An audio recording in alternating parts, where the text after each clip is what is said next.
At for today's video nga guys, tayo ay babiyahe sa Manila. Ayun nga guys, pumunta nga kami sa Manila para bumili ng aming top box. Pero bago yun guys, dumaan muna kami dito sa may Easy Trip para pakabitan nga pala ng RFID yung big bike ni Padir. At kung magpapakabit nga kayo ng RFID ng Easy Trip, dito lang yan sa may pagpasok nyo ng Bacoor dito sa may Cavitex. Mag-i-stop nga lang kayo dito sa may bandang gilid bago kayo pumasok ng toll. At 200 pesos nga lang guys ang kailangan yung bayaran. At yung 200 na yun guys ay i-credit na rin yun sa balance nyo ng Easy Trip account nyo. Ayun nga guys, at bumiyahe na nga ulit tayo. At dito nga tayo dumaan papuntang Manila sa may expressway. At nag-Cavitex na nga kami guys para mas mabilis kami makarating doon.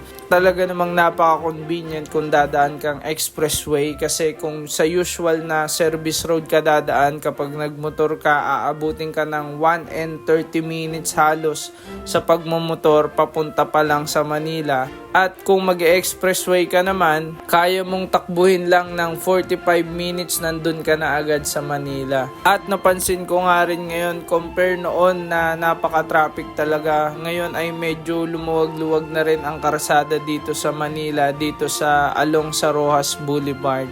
At ayun guys, andito na nga kami sa aming pupuntahan, ang Trextor Motorcycle and Accessories. Dito nga lang yan guys sa may papuntang pier. So kung alam nyo yung oval sa may Intramuros, kakaliwa lang kayo dun sa oval na yon.